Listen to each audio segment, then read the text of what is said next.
अगणित लक्ष्मा ब्रह्माणी अगणित लक्ष्मा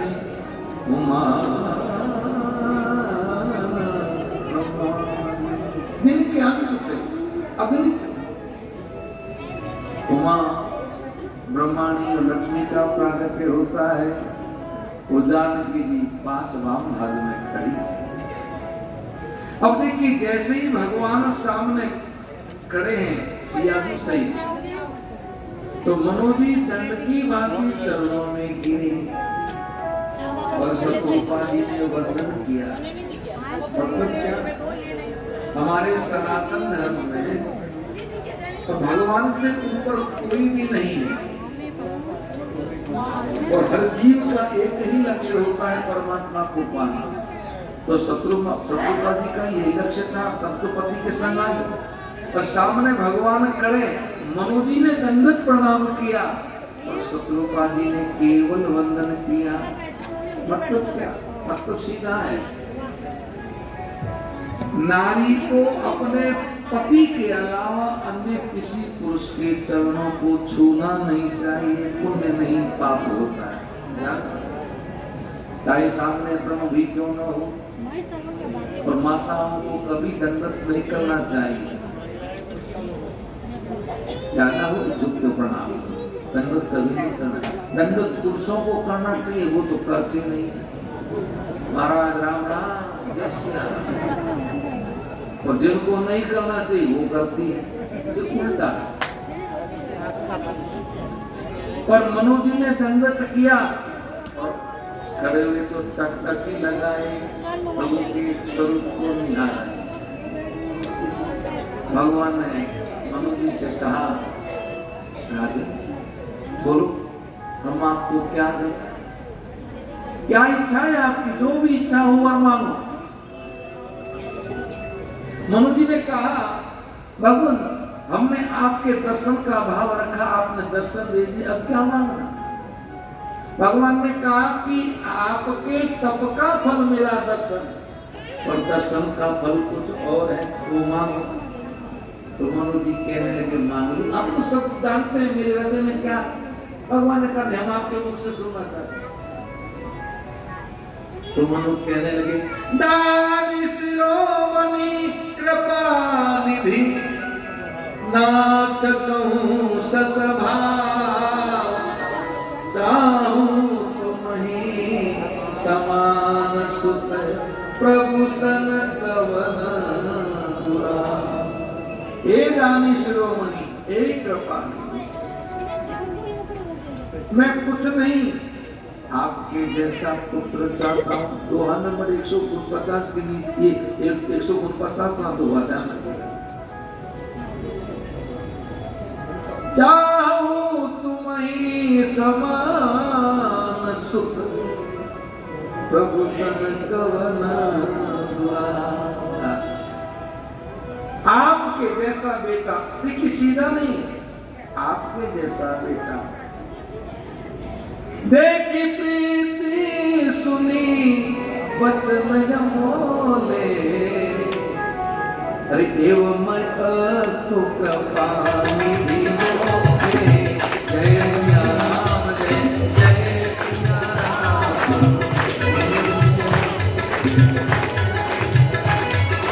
ये देखी प्रीति सुनी वचन मोले, देखी प्रीति सुनी वचन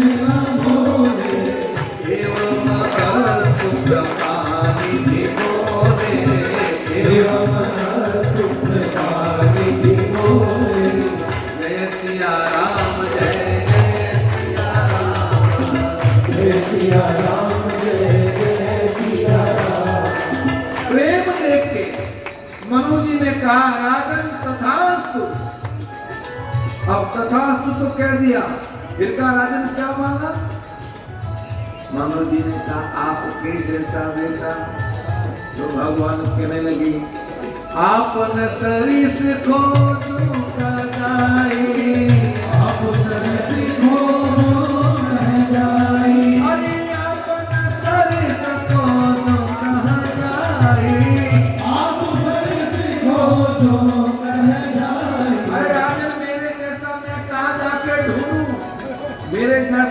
जगत में मैं ही हूं।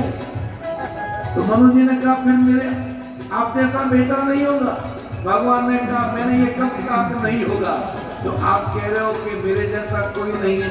भगवान ने कहा वो तो है, तो फिर मेरे नहीं होगा, नहीं होगा तो फिर कैसे होगा। भगवान कह रहे मैं नपतव तनय होम मेरी, नपतव तनय होम मेरी, जय सिया राम जय सिया राम जय सिया राम। हरि आपन सरिस को कर जाई, आप सरिस को जो कर जाई, नपतव तनय होम मेरी, नपतव तनय होम मेरी, जय सिया राम जय सिया राम, जय सिया राम जय सिया राम।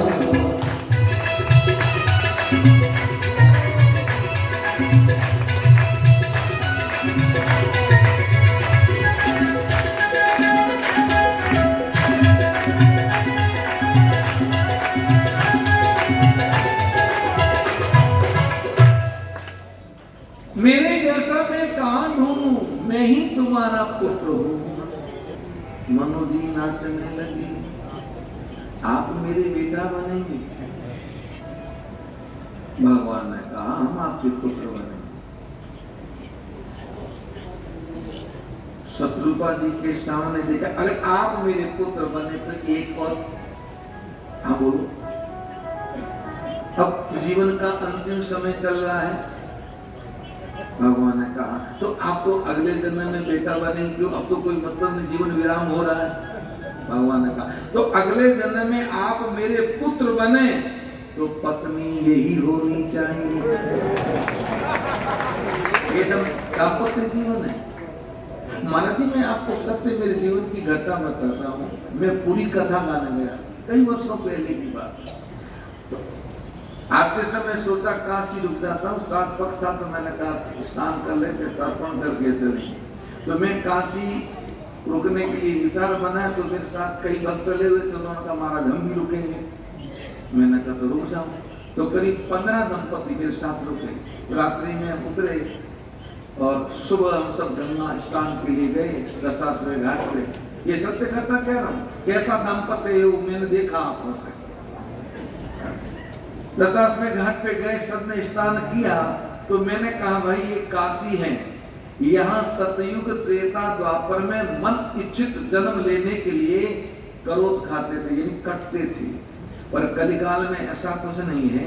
आप लोग अगर यहाँ मां गंगा में खड़े होके अगर भगवान शंकर को प्रार्थना करके संकल्प करें कि अगला जन्म हमको मिले, तो हम ही दंपति हो, हम ही पति पत्नी हो, तो भोलेनाथ आपकी इच्छा पूरी करेंगे। आ जाओ, कोई संकल्प करते हो तो मैं करवा देता हूँ। 15 दंपति थे, एक भी नहीं आया, एक भी नहीं आया। मैं खड़ा रहा देवी जी साथ थी। मैंने कहा हम संकल्प दे रहे, आप लोग भी आ जाओ, संकल्प दिलवा देता। एक भी नहीं आया। तो मैंने पीछे घूम के कहा क्या हुआ। तो एक हमारे मारवाड़ी भाषा में बोले महाराज हमके हमके निभ जाए जो को करूं। इस जन्म में चलेगा वो बहुत है, आगे हमें तो अगले जन्म में धन्य है। मनु जी कह रहे हैं कि अगर आप मेरे बेटा बने तो पत्नी यही होनी चाहिए। भगवान ने कहा तथा। अब शत्रुपा जी को देखा, कहा देवी आप मांगो। शत्रुपा जी ने कहा प्रभु मैं क्या मांगू, मुझे तो बिन मांगे मिल गया। महाराज ने आपको पुत्र रूप में मांगा और पत्नी रूप में मुझे कह दिया, तो आप मेरा बेटा बनेंगे और मुझे क्या चाहिए। भगवान ने कहा वो तो राजा का भाव है, अब आपका और है, आप मांगो क्या चाहिए। तो शत्रुपा जी ने कहा आप मेरे पुत्र बनेंगे। भगवान ने कहा तो आप तो अगले जन्म में बनेंगे। भगवान ने कहा तो आप ही तो कहते हो कि जगत में जितने जीव जन्म लेते हो माया सहित है, माया रहित तो नहीं होता। भगवान ने कहा बिल्कुल नहीं। तो आप मेरे पुत्र बनेंगे, मुझे क्या पता कि आप मेरे बेटा हैं। आप मेरे पुत्र बने, पर मुझे ये पता होना चाहिए कि मेरा पुत्र ब्रह्म है। मेरा अलौकिक ज्ञान कभी समाप्त न हो। सोई सुख सोई गति सोई भगति सोई निज चरण समेऊ, सोई विवेक सोई रानी प्रभु हम ही कृपा। वही सुख वही रानी वही भक्ति वही विवेक और वही गति। तो जन्मों जन्मों तक मुनि सिद्ध योगी जप करते करते प्राप्त करते हैं अलौकिक ज्ञान, तो मेरा कभी समाप्त न हो। भगवान ने कहा तथा अस्तु। इसलिए राम जी ने जन्म से पूर्व कौशल्या जी के सामने अपने चतुर्भुज रूप से दर्शन दिया और पूज्य बाबा ने लिखा भय प्रगट कृपा दीन दया। कौशल्या हितकारी, दशरथ हितकारी नहीं लिखा, कौशल्या हितकारी। दशरथ जी के सामने प्रकट नहीं हुए, कौशल्या के, क्योंकि कौशल्या ने अब जैसे ही कौशल्या ने अलौकिक ज्ञान मांगा, लेकिन जहां ज्ञान होता है ना महाराज वहां वात्सल्य नहीं होता। तो मनु जी ने सोचा इसने माँ का हृदय तो निकाल दिया, अब माँ का हृदय कहां जाएगा। तो मनु जी ने कहा प्रभु एक इच्छा और एक और भी। भगवान ने कहा बोलो आप मेरे पुत्र बने, दुनिया भले मुझे अज्ञानी कहे, दुनिया भले मुझे विषयों से युक्त कहे, उसकी कोई परवाह नहीं, पर मैं आपसे इतना प्रेम करूं कि मन बिनु पानी जीनी जल बिनु मीना,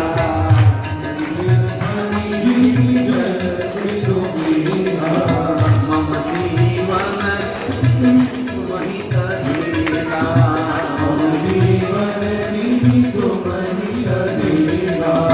असबर मां की चरण गए हो, असबर मां की चरण गए हो, एवं कृपा निधि कहे हो, एवं करुणा निधि कहे हो, एवं करुणा निधि कहे हो, एवं करुणा निधि कहे हो।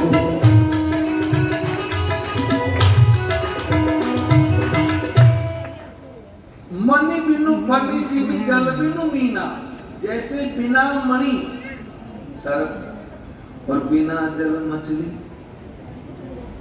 जल के बिना मछली जीवित नहीं रहे, मणि के बिना सर्प जीवित नहीं रहे, ऐसे आप मेरे पुत्र, लेकिन आपके बिना मेरा जीवन न रहे। ये वर्णन धन्य उस राजा को जिसने जीवन के साथ मौत मान लिया। भगवान ने कहा तथा अस्तु। और इसलिए पुत्र के वियोग को मां सहत नहीं पाती है, पिता पे इतना असर नहीं होता, पर राम जी के वन जाने पे कौशल्या को इतना दुख नहीं हुआ। दुख तो हुआ ही है, लेकिन दशरथ जी जीवन नहीं रख पाए, शरीर का त्याग कर दिया और कौशल्या जी व्याकुल हुई, क्योंकि अलौकिक ज्ञान है। ज्ञानियों को इतना दुख नहीं होता, ज्ञानी कभी रोते नहीं है, ये भी ध्यान रखें। ज्ञानी भगवान के कोई भी चरित्र को सुनेंगे, वो उनके नेत्र कभी सजल नहीं होते ज्ञानियों को, लेकिन ज्ञानियों को नेत्र सजल अगर होने चालू हो गए, ज्ञान को पाके अगर उनको कभी न कभी किसी स्थिति में हरि से प्रेम हो जाता है, तो महाराज उनके जितने आंसू किसी के पड़ते भी नहीं। भक्तों में निस दिन बरसत नैन तुम्हारे बहते रहते हैं, इतना अंतर है। भगवान की एक एक लीला को शाश्वत सत्य तुरंत घटने वाली घटना को समझते हैं।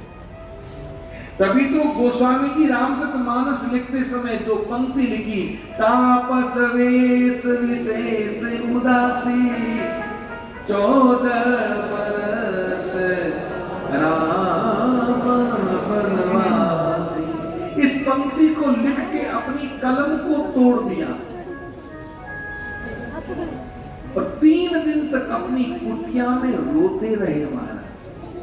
अब राम जी तो लाखों वर्ष पहले बन जाके लीला विराम करके साकेत भी चले गए, पर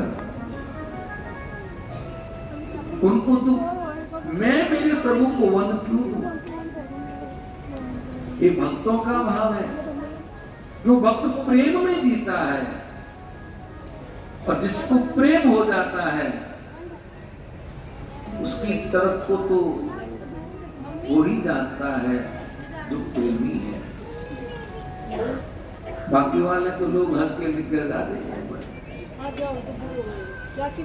इसलिए तो माता मीरा कहती, नवजिया वेद क्या जाने मुझे दिल की बीमारी, ये मुझे दिल की बीमारी है, मुझे दिल की बीमारी है, मुझे दिल की बीमारी है।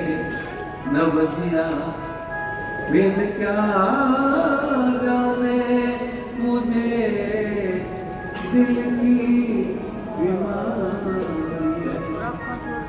ये वेद मेरी नब्ज को क्या जानेगा, मुझे दिल की बीमारी है। दिल अगर किसी को दे दें तो जब तक मिलता नहीं है ना तब तक तड़प समाप्त नहीं होती। ये आपको भी तो राम जी से दिल लगी हुई है, राम कथा से, इसलिए तो मैं हर वर्ष गाता हूं और हर वर्ष ये रेला बढ़ रहा है। क्यों? मानस की चौपाइयां वही है, गाने वाला वक्ता वही है, वाणी वही है, तो फिर क्या है महाराज जो यहाँ आप आते हो 4-4 घंटे में। 2 दिन के लिए मेला हो सकता है, 3 दिन के लिए मेला हो सकता है, पर 34 दिन तक मेला। बताइए, पहले दिन से बढ़ ही रहा है। अभी हम कल स्वामी जी से हमने निवेदन किया था और अभी कहा कि जो रास्ता है ना इसको छाया करवा देते तो कुछ इधर भी बैठ जाए। अब बताओ, घाट का तो गति नहीं, जो जैसी जितनी जगह उसको सबको करवाए ताकि अधिक से अधिक लोग बैठ सकें। अधिक जो वहां धूप में खड़े लोग, हम लोगों को पता नहीं, आप लोगों से उनकी तपस्या श्रेष्ठ है जो बाहर धूप में बैठ के भी कथा सुन रहे हैं। प्रभु का प्रेम ही तो है, ये मानस के प्रति उनका अनुराग है, उनकी प्रीति है। और जो प्रेम में पड़ जाता है वो फिर उससे निकल नहीं पाता। वो जब तक नहीं मिले तब तक चैन नहीं पड़ता। मनु जी ने कहा आपके बिना मेरा जीवन नहीं। भगवान ने कहा तथास्तु। प्रभु ने कहा कि अब आप इस शरीर को त्याग करके कुछ काल तक स्वर्ग में निवास करोगे, फिर त्रेता में रघुवंश में राजन आपका दशरथ के रूप में जन्म होगा। अरे आपकी जो रानी है कौशल्या रूप में, और उस समय हम आपके यहाँ अंशों सहित अवतार लेंगे। शंकर कहने लगे उमा, उसी वचन को पूरा करने के लिए जो समग्र जगत का पिता है वो किसी का बेटा बना। दशरथ जी के